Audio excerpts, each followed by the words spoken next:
Probably sleeping.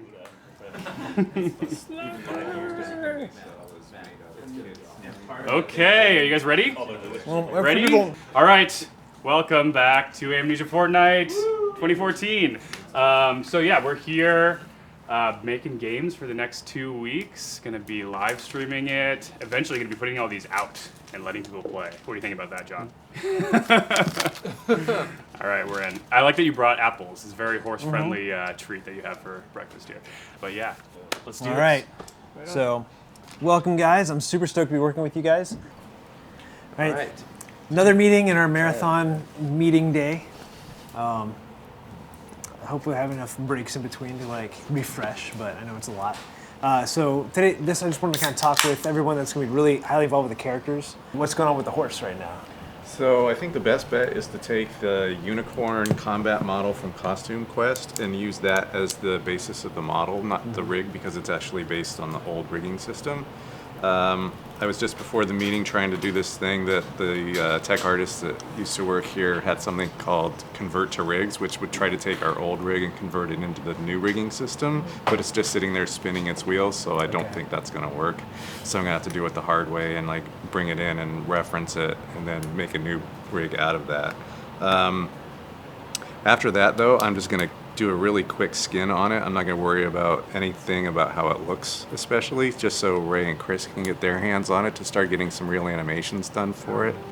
In hope that one day their lost princess would return.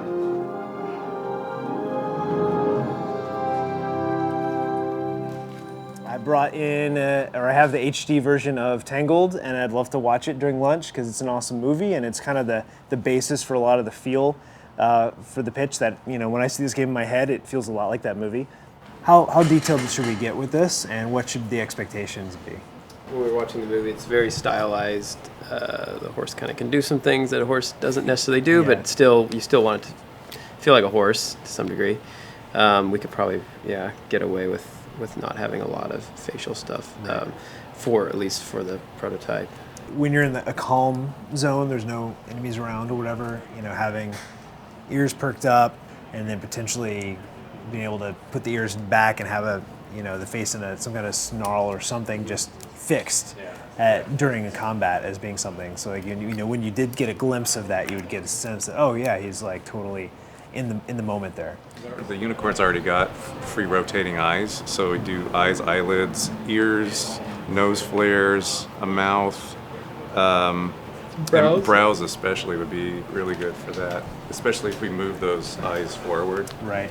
What we decided to do is start with the unicorn from Costume Quest because it's a basic horse model and it's pretty low res, so we can really push those verts and tweak them pretty easily to get the design for whatever speed's going to look like. Unfortunately, Costume Quest is one of our older games, and the system we use to rig the models is a little bit different than what the new system is. So our old technical artists had a button that you could push to convert an old rig into a new rig, but that doesn't seem to work so well right now. So what I'm going to do is bring in a default version of a quadruped from our new rigging system and snap all these joints to the old rig, and hopefully that'll get me a little bit faster of a rig than what I would have had if I had to create it from scratch. But you can see I can just select a joint, and this blue one here is the old one, and just snap it. And the right side is mirroring the action that I'm doing on the left side, so that's how we can get it there pretty quickly. Quadrupeds are always hard no matter whether they're a horse or not, but almost everybody knows what a horse looks like, so they know if they see animation that looks wrong. It's a lot like a human face. If you see bad facial animation, you can tell right away because you're accustomed to looking at faces. So, but that's Ray's problem, not mine. It's kind of interesting because there's a rider on the horse, but you are the horse, so we have to make sure that it feels like the horse is not being driven, right? It's the horse that's doing the driving, really. It's just mostly locomotion and getting that to feel right. That's going to be the big challenge. So we'll see what happens. So I think it's a great start, and well, we got to figure out what the rider is going to be as well. it's two kind of concepts in the game. One is the inept heroes. They're basically like really bad MMO characters. You know, they have potential class and a weapon and something they can do with that weapon. They're just not good at doing it. And then there's the boy. You'd kind of go into that library and the boy would not have any special ability. He'd come out of the library armed with like the spell book, and he'd be able to cast a magic spell when you jostled him. It could just be shoot a fireball at the nearest enemy. It could be do anything crazy like, oh, let's turn everybody into a chicken. I don't know. If we use the boy or a hero, we can just pick one kind of mechanic to support for that guy. The core idea is that the rider is kind of like a sometimes used special attack for the player. You could have a guy with a sword, and he's just kind of like, I don't know what to do, and then he's like, maybe I should probably attack. I don't know what to do, and then you jolt him, and he's like, and then that becomes the attack. Convey to the player that now is the time you can use this thing, but you still want to wait for the right time, and the player still is directing kind of where you're aiming, and then the timing of that thing to be successful into the combat. So while I might be kicking this guy, there might be another guy approaching, and if I see, oh cool, I've got the fireball spell ready, I can trigger that off, and now if the effect pops up and hits that guy from a distance, I feel cool. Sweet, any other character latest stuff? We're gonna go with the boy.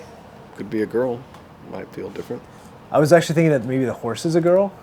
I like and that. because we didn't, Bella, the one that we're looking at, is a female. But then also last year, and this is kind of funny, last year for AF, all of the games with main characters, they were all female. Black Lake, White Birch, and Hack and Slash. So I almost feel like it's bucking the trend, potentially, to stick with the boy. Yeah, I think that's only like 2 or 3 today. Like I said, keeping it, We need a cuss jar, but it's a You just fun let me, jar. you just say, whoa, whenever you want me to stop. Most projects that have a rideable horse, there's someone who's spent a significant amount of time on that thing throughout the entire project. To spend, 3 months on locomotion. We have 2 weeks, so we need to spend more like 3 days on something.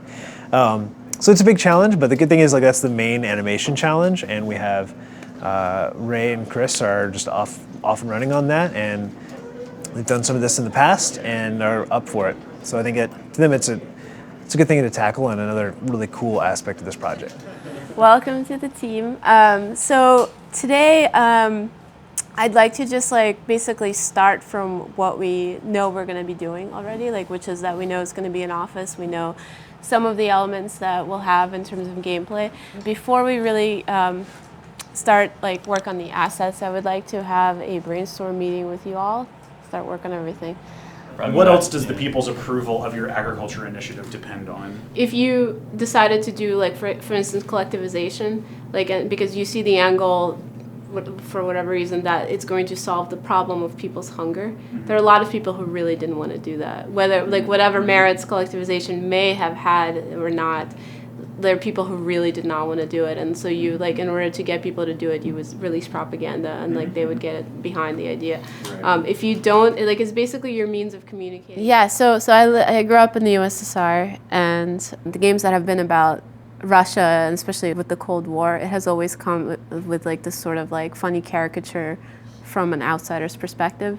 There has never been a caricature from an insider's perspective where they can represent Russia the way it actually was to those people, and yet still have a sense of humor about it or something inside jokes, because there was so much criticism kind of on the sly. You or your parents will get in trouble if you say something amiss. There was a palpable feeling of that. That was my idea. Hey, what is it like to be a despot? Why did these people turn out to be such jerks? Did they start out that way, or were they always like that? What led them to thinking of it that way? What must it have been like to actually rule a country like Russia? And then as I started to look through it, I realized that there were entire kind of art movements that were their entire movement was so closely tied to the political. That there was actually a surprising amount of heart in the propaganda. The artists who were putting this together must have really bought all of it, hook, line, and sinker. There is so much soul and artistic merit perhaps in some of this art, but it was really part of a political movement, which is bizarre, and it's part of a totalitarian movement. So it's yeah, like, look, this is something you can really get behind and believe in, except you also don't have any choice. You have to get behind it and believe in it. Like, so it's like, it's a really bizarre contrast, I guess. Could the choices you do for propaganda affect the loyalty of your ministers? So Yes. that even though the outside is getting You tell them higher. to hate the minister. Well, no, like if you're going totally agriculture, maybe your military minister gets pissed off about it. Yeah, totally. Like, they're just like, yeah, I'm not into this So decision. yeah, you're building up public opinion, but your internal ministers is like collapsing. So Yeah. it sounds like we're going to need sort of a more detailed psychological model of the populace and the ministers. Yeah, I mean, I would like, so basically the way I was thinking the propaganda would work is it's like you make a decision, so it takes that bit of like, you know, index into like, you know, okay, so this is the decision you made, and then you make a bunch of propaganda and you're like, okay, does this fit, like, does this fit at all what I've just communicated to the public? If it does, then there's a success and it has a positive effect. If it doesn't, it either has no effect or a negative effect. So like what I want is just a couple of different simulation variables that some of these systems can have an effect on. So propaganda would have this effect on, you know, the public's morale. If the things that are happening to the public are consistent with the propaganda that's being communicated out of your office, then it's in that way. Then they're happy. Even if they're starving or whatever, they're still kind of into you. The propaganda ministers might have their own like preferences for how things could go, which could be a random thing, but it would affect their loyalty basically. Or maybe like if you made a decision that they don't like, but the propaganda is really cool, they're not affected. I don't know. Like basically, that's kind of what the propaganda is. Yeah. One of the things that I liked about Rod Humble's game about the Eastern Front was that ultimately, this is almost a mechanical spoiler, but like I couldn't pronounce it properly, but Stavka Ok or something like that. It's about the Eastern Front in World War II. You're a mid-level strategic planner for either the Germans or the Russians.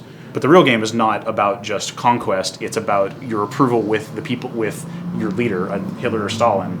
And so, like, yeah, the actual, their approval is actually completely random. Like, you're trying to find a sense in it, but it really is just based off of their own, you know, it's kind of his, I'm assuming his political commentary that the will of these supreme leaders is inscrutable, or it might as well be random, because ultimately what matters. And I think, like, so with your advisors, even though they're below you in the hierarchy, like whatever, like, it's like you don't need to simulate what motivates people to do something. You just need to simulate like how that motivation translates into action that the player has to then react to, you know. So I think, yeah, like, just, it's a good message for a sim game like this where you could potentially just get into all kinds of abstractions. Like, don't simulate something if randomness is a sufficient catalyst for the interesting situations that the player actually cares about. Yeah, like I think propaganda is good just because it can affect a lot of different parts of the simulation. Yeah. So like And the it's public, your own subjective, so- ministers, and it's just maybe it will be fun to see like the composite of things you chose. It feels less like a sliding block puzzle than just like if you were like, increase this by +5 and whatever. Yeah, I think it would also affect the press.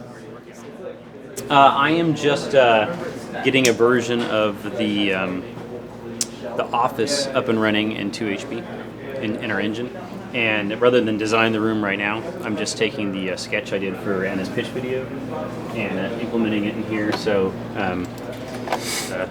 there's a basic room in here with some basic parallax and different planes, and I'm extending some things so there's like additional information that the player can choose and slide over to, and got like a desk. This will kind of pan down from the player and transition at some point. Radio, the intercom, we replace the telephone with an intercom, which is what this crappy thing will be. It'll look better eventually. And this is our wall of propaganda and other stuff. We're just calling it that right now. So you can zoom, you'll be able to zoom in down towards the balcony before transitioning outside. So it'll kind of zoom in. We're talking about a multiple screen wide panorama.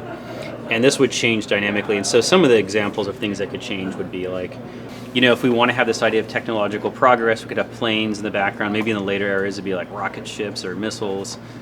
Maybe some sense of police state or not, like guard towers. Sort of like industrial revolution era type stuff coming here. So maybe the amount of smokestacks or industrialization. You know, and maybe the user could click on these areas or pan in to get more detail. Because I thought it'd be funny if as a statue of yourself. When you click in and zoom close, you see that someone is like drawn a dong on it or mustache, and you're like, oh, maybe I'm not so well loved. We talked about like having a very simple animated crowd. So we'll probably do some very simple crowd silhouettes, almost just moving, but be carrying signs and banners and some aspect of the crowd, whether it be their silhouette or their animation or both, plus what's on the signs would maybe indicate the attitude of the people or some response to choices you've made in the game. So this is some reference I pulled. This is actually German expressionist, but I like the distorted space in it. And Bagel pulled some contemporary stuff with the characters, which is pretty cool. This guy's really cool. You see he's got some of that same sort of shading I was mentioning there earlier.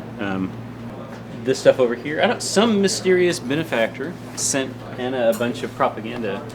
Pretty diverse array of things stylistically.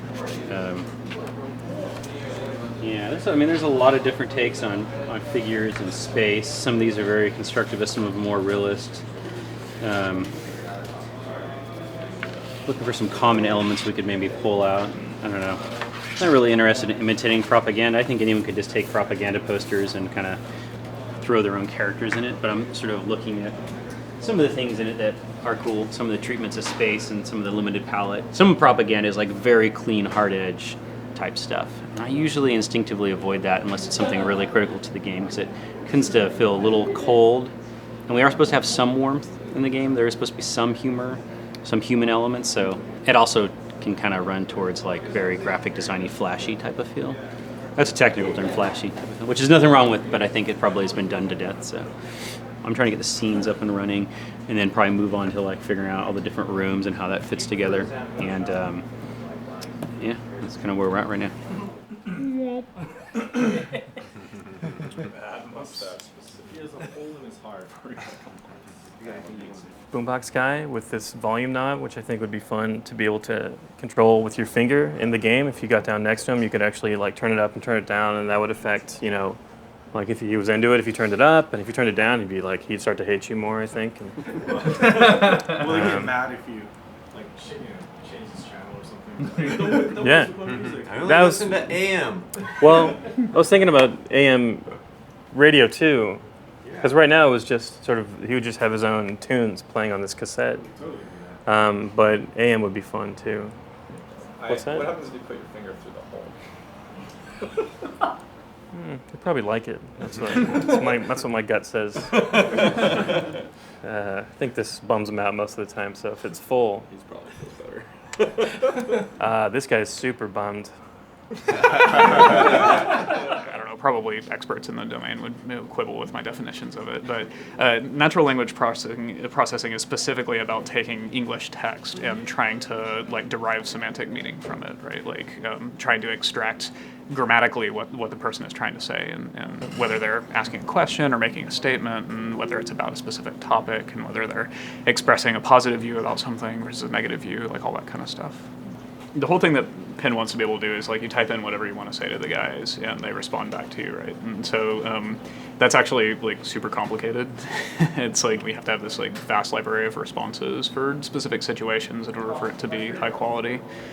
There's decades of research on natural language processing amongst computer scientists about how to solve that particular problem. In 2 weeks, I don't think we were going to be able to come up with something more brilliant than what decades of computer science researchers have produced. But yeah, so basically we got some advice from people who know a lot about this stuff, and they said that what we should really look at is the sort of state-of-the-art chatbot technology. I've been working on adapting some of that so that we can integrate it into our engine. And so the way that it'll work is that all of the little best buds that are running around will have AI in the same way they normally would in terms of ambulating in 3D and trying to find interesting things for themselves to do and all that kind of stuff. But when you talk at them by typing stuff into the script, it'll be basically like you're talking to a room full of other chatbots, and they'll be picking responses that Penn will be writing and we'll be recording, and we're just going to try and build a massive volume of data based on good inputs, and then leverage this piece of middleware called ChatScript that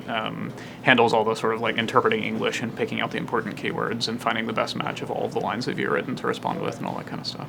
We do have a couple of nice benefits in terms of the design of the game, in that all of the dudes have like a characteristic trait. They have their bicycle or a hat or they're dead or whatever. So the nice thing is that it's directed in that way, right? Like presumably if you talk about their, sort of signifiers, that you'll make some progress in terms of communicating with them and getting them to respond positively to how you're trying to interact with them and that kind of stuff. We know what the critical path is, right? And so we can kind of target a lot of the writing that we do to questions that would guide you in the direction of solving some of those puzzles. But like at the same time, part of the appeal of the game is just sort of the idea that you can just go and talk to them and they would say funny things. And so like we want to be broad if possible as well. I'm sure it'll be aggravating because like talking to a chatbot is always going to result in sort of weird experiences, but it's a game that is itself entirely a weird experience, and so hopefully it helps you maybe get even more immersed in this like weird world that Pen's thought up. Yeah, this was my number one pick just because it's weird and hard, and that seemed like an interesting way to spend 2 weeks. By the way, you hadn't seen the story at all. I just secretly filmed his reaction to it, and so here's the side. Okay. This is Drew hearing about the game. What? Why do you want to keep it secret? Because it ruins everything to know it. I realize this applies to every game, but the whole part of this game is to explore the game, poking at the world and at the people, literally and metaphorically, so that you're just sort of discovering the boundaries of everything, seeing how these characters tick and what the things that they say, and the game isn't jumping, I guess, on platforms and getting coins. It's communicating. So I don't want to ruin stuff. Okay. We were talking about a secret thing. I called it potato, and now we've just been saying potato to cover up the secrets. And then the other question is, so right now, in terms of scale, right now this is the play space. Like you can see the house a little. Right now, like a dude is comes up to I don't know, a quarter of the way up that house, and then if you back up, that's about as far away from the house as you would ever be. So it takes you, whatever. But then you're always going to know where you are, really, because there's the hill. What it's going to be like when the house potato's out, if you're looking at it while you're potatoing backwards. You know what I mean?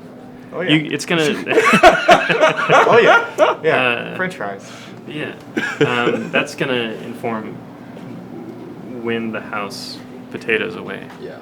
And we did a lot today. There's little... They made a world. They put a little pink dude in the world. Brandon was able to talk to the guy. It's pretty pretty amazing for one day. I'm sleepy. I feel a little sleepy. What? Yeah, I felt good. I felt really good. Today was really hectic. I think I expected more to come from a group brainstorming ideas, and I didn't realize how much actually has to be presented in those brainstorming ideas for things to actually get rolling. It's weird when you stand up and talk about an idea, you realize how not fleshed out it is. Yeah, that was a nice learning experience. I guess my question is how does each scene advance the gameplay? When you enter a scene, what is it? What's the question in your head? And then when you solve the scene, what's the answer coming out of it? Don't they each have to kind of push you to the next one? Yeah, and I think I wouldn't want to reveal all of each one at once. If you open a door, I don't think, I'm not sure, but I don't think you would want to experience this full memory. You would have to solve a puzzle so that you can figure out the rest of it. And it's really nice that I have so many people who have led teams before on my team. There's Brad and Andy, and Jeff has led a team. I definitely leaned on Brad today. I need help, man. We have all these ideas, and I felt like they could work. I just wasn't sure how to structure it, because I'm not a designer, I'm an artist. So he'll just take an idea you have, and we just roll with it. He doesn't flinch, Could you actually draw the path between them, which is the roughest critical path of it, right? Where you you're going to start in the alley, and you're going to be cool, and it's player experience. Where do you see it going after that? So it's you You would start at the alley, you see the dead girl, and then I would like the next one to be when you're in the car with her. Well, what do you accomplish in the alley that will get you to the car? I don't know yet. Oh, okay. Yeah, that's it. Yeah. I guess an example would be for the puzzle, maybe the goal of the first of the alley is to maybe find her car keys, which then sets off your memory of the car, and then that's you find something in the car that sets off your memory of the office, and then in the office you find something that sets, so it's just, the puzzle will be like, why are or for us, the problem with the first alley is like, why are car keys hard to find? Perhaps in your memory the car keys are then embedded in the mural somehow, and they shouldn't be there, and you pull them out of the mural. So the mural would be like there's a link to the office there, which after you go to the car you find maybe the silhouette of the man. Once you saw that scene, you're about to run him over, and you go and find his building in the mural. Yeah. So then what is the game flow? So alley first, and then in car, just so we can like box it out to figure out links. Well, I think like what would Brad do? That's what I ask myself all the time. What would Brad do? I would probably look really hard in the mirror and be like, I've never fucking made a story-based game in my life. What the fuck am I doing right now? No, but I think that's. Me neither. So you know what? So then you take a deep breath and you be like, fake it till you make it, and just keep, do it. Just start doing it. And so I think that. Well, I think the thing we need first is a goal for each scene about what information is going to be given in there. Oh, okay. There's that. Wait. Derek, you're doing great. Yeah. Thanks, man. There wasn't like a big aha moment, which I think I was kind of hoping for, because again it comes back to like the framework. Like there wasn't enough framework for somebody. It was impossible to give me like an aha moment because I didn't, there wasn't enough structure to do that in. It's all just gone by so fast. I don't know how I feel right now. I think that's the longest I've ever stood up in front of a group of people and talked. So that's something. It's a good experience. Yeah. Trying to remember what they were. Hey, you also said chaos is good. It's true. So I think you're following his. Yeah. Did he come I'm around? really stressing that one. It's scary. The opportunity is fantastic, and I feel really humbled and just thrilled to be doing this. But at the same time, I don't want to drive this project into the ground. I don't want to be the maniacal, like, this is how it has to be kind of lead. So a lot of it is definitely stretching me already, and I can see why one of the aims of AF is to kind of bring up project leads and give them a small slice of what that experience is like. I'm not having to deal with a publishing contract and a long-term development of a game or keeping people from burning out over a year and a half, and we'll see how it feels towards the end of 2 weeks, but like, man, that stuff that's heavy. And so hopefully it'll help me answer myself, like, what are the things that I need to work on as a leader, and then also show if I'm a good fit for the studio to be a project lead. So excited about the opportunity, and I think today went pretty well. It was a lot of meetings, a lot of just talking about things, trying to flesh things out, and we'll see where it goes from here.